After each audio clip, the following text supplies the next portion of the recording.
Holy shit. Oda, I am impressed. I'm happy. I'm impressed.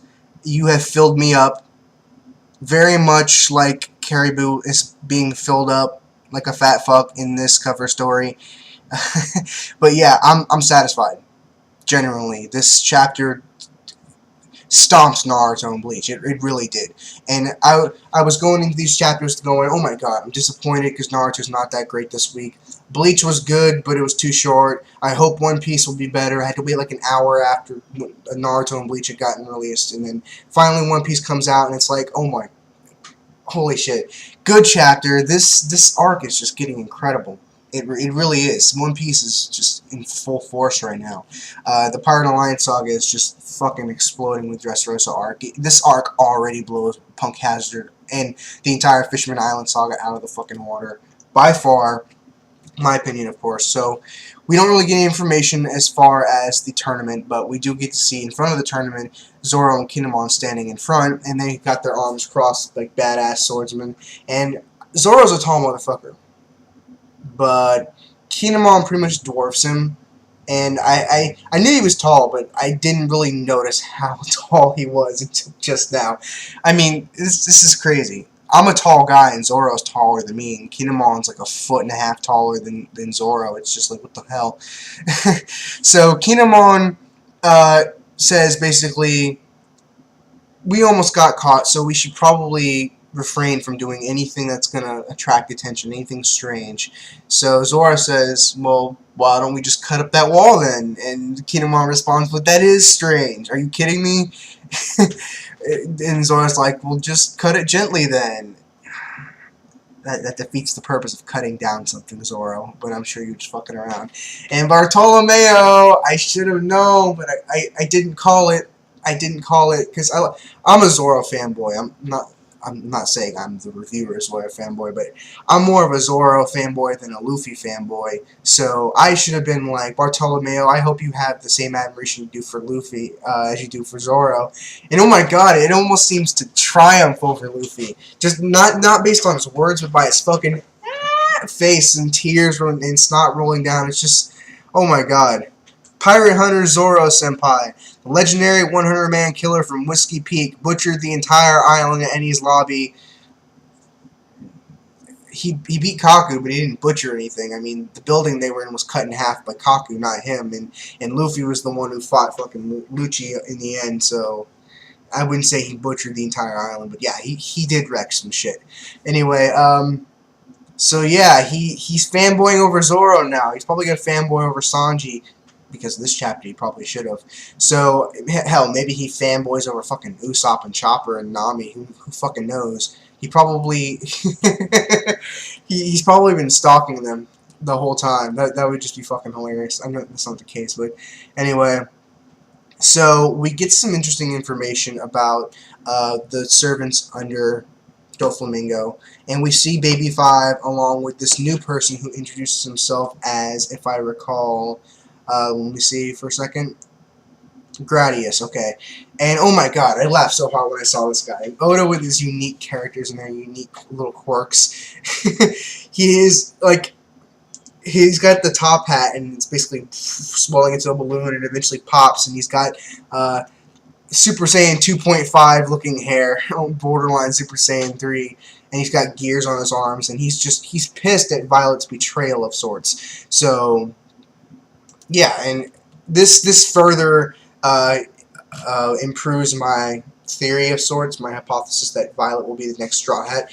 And this is it's not majorly high, it's dropped a bit, but it went up because of this chapter, because she's getting more development of sorts. She's becoming more relevant to the plot. Becoming more relevant to the plot increases the odds you become a Straw Hat. That's just fucking obvious. At this point, of course, it seems like Rebecca will be the most likely Straw Hat if there is one this late in the game, but I'm hoping for Violet, sort of.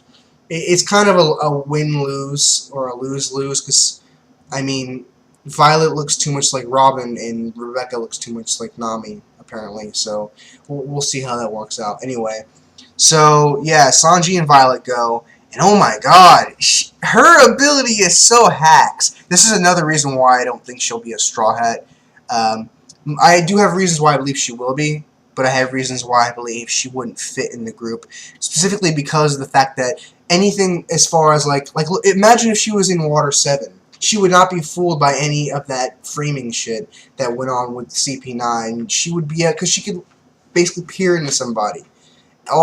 Any kind of situation or endeavor that they have to go through where they have to find out something, she can just stare into your soul pretty much and figure out what the fuck what's going on with you. So that's pretty fucking, you know. So another thing that's ridiculously OP is that her clairvoyance spreads out to 4,000 kilometers. Now keep in mind, for those of you who live in the States like I do and don't follow kilometers, a kilometer is 1 2/3, aka 1.6 miles. So 4,000 kilometers would essentially be 6,000 miles. That's longer than my country, the United States. She can see over the entire country. That's like the 5th largest country in the world or something like that.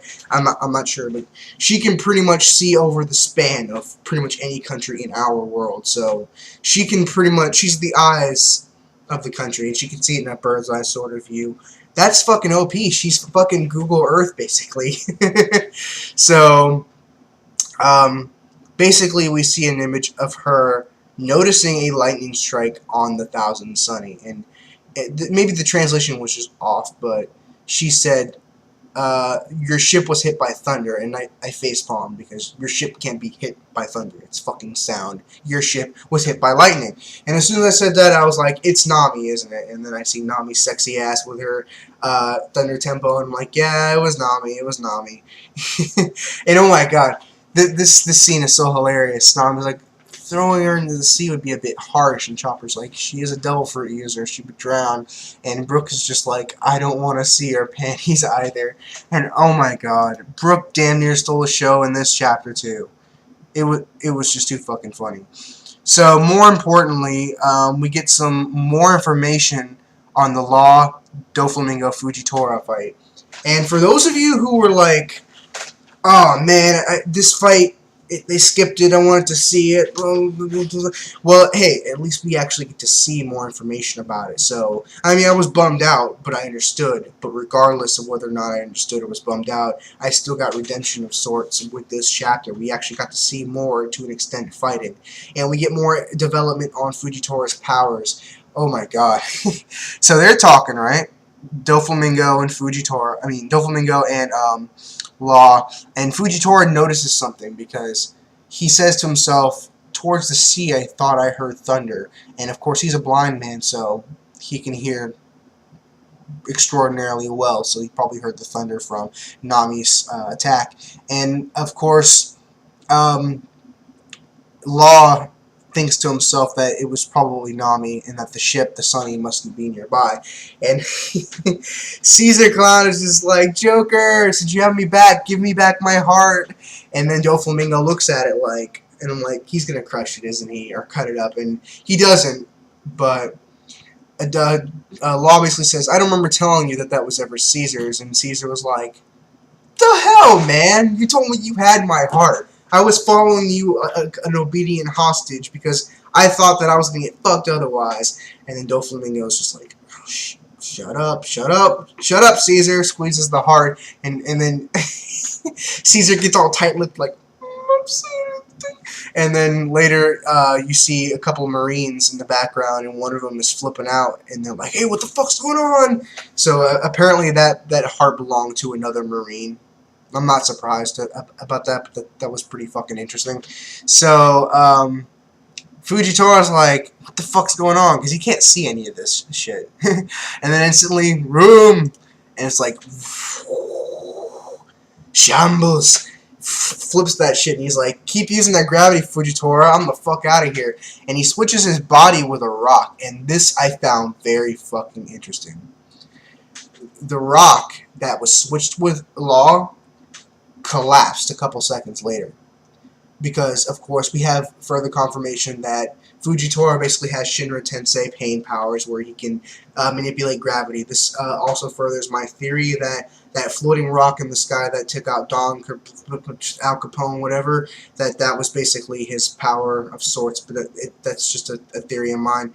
Not the point. The point is that gravity crushed rock. So I have two theories. The first theory, this is the one I'm hoping, is that Law's body was under that constant strain and was able to still move and talk, yet that rock, that boulder, was able to be crushed, implying that Law's body is very well trained, that he could handle that stress that the rock crumbled under. The second theory that's more likely is that he was using minimal pressure on Law as to not kill him, because otherwise they would have killed him right on the spot. And then once they had switched, Fujitora's anger and his strength had exceeded because he knew that his prey was getting away, and that's probably what caused the rock to crumble. Either way, that was fucking cool. So Law basically makes the plan to toss Caesar onto the Sunny and fight Doflamingo in order to give time for the Sunny to escape, basically. That doesn't exactly happen. Doflamingo's too damn smart for that, and basically he flies over towards the Sunny. And oh my god, it was so fucking hilarious because Chopper and Nami and Brooke, they were just like, in Momonosuke, they were like, we're fucked, because you know they're fucked. You know Doflamingo would just own them all, like bam. I mean, Doflamingo would probably own Crocodile theoretically, and Crocodile could own Nami, Nami, Brooke, Chopper, Momonosuke probably just off the bat right there. So you know they were fucked. You know they were, and they knew it too. They knew it. They know what Shichibukai are capable of. So out of nowhere, best part of the chapter, of course, bam, Diablo Jambe, motherfucking Sanji. Oh my god, I'm gonna watch King of Lightning's video because you know he's a Sanji fanboy. And I don't, no disrespect by saying that, but you know he's a Sanji fanboy, so you know the minute that the video starts, he's gonna be like, you know it, because it's too hype. You can hate Sanji to death, and you'll still fucking love this particular panel. Holy shit, goes straight up against Doflamingo with that Diablo Jambe, and he says, bitch, you're not gonna get near my fucking Nakama. And then Doflamingo said, now, looks like we've got a strong one on our hands. I was like, we know there's like a 95% chance or more that Doflamingo's going to win, or the fight's just not going to complete. Sanji's not going to win. It's going to be Luffy that beats Doflamingo, more than likely. But once he had said that, I was like, yeah, this is going to be a good fight. A good fight. And I hope they don't skip it, honestly, just because, I'm sorry, I want to see it. And the chapter ends with the remaining Straw Hats that are on the Sunny. Basically, super fucking happy that someone can save them. So that's pretty much the end of the chapter. The chapter was incredible. Incredible. Awesome. I'm going to go ahead and give it a perfect 5 out of 5, actually. If it wasn't for the whole Sanji thing, then it would have gotten a 4, because it was still good otherwise, because we got to see, of course, the Law, Fujitora Doflamingo thing. We got more exposition on that. We got more information about Violet and her situation. We got introduction to more characters under Doflamingo's command, and we got more information, of course, involving where Sanji's whereabouts were, basically, and he showed up. I don't know what Violet's going to do from this point on, because if she followed him, that means she's by the Sunny, so slightly increasing the chances of her being a Straw Hat. I don't know. That's debatable, but that's all for my chapter review. This was a great chapter. Oda is eating his fucking Wheaties, so I'm hoping that next week will be even better. I don't see he's going to top this one, because we've had nothing but great chapters between this one, between the whole Garp chapter with the Garp flashback, the Don Shinjao flashback. That was incredible. So that's all for my review. I hope you guys enjoyed, and I'll see you guys next week. Bye.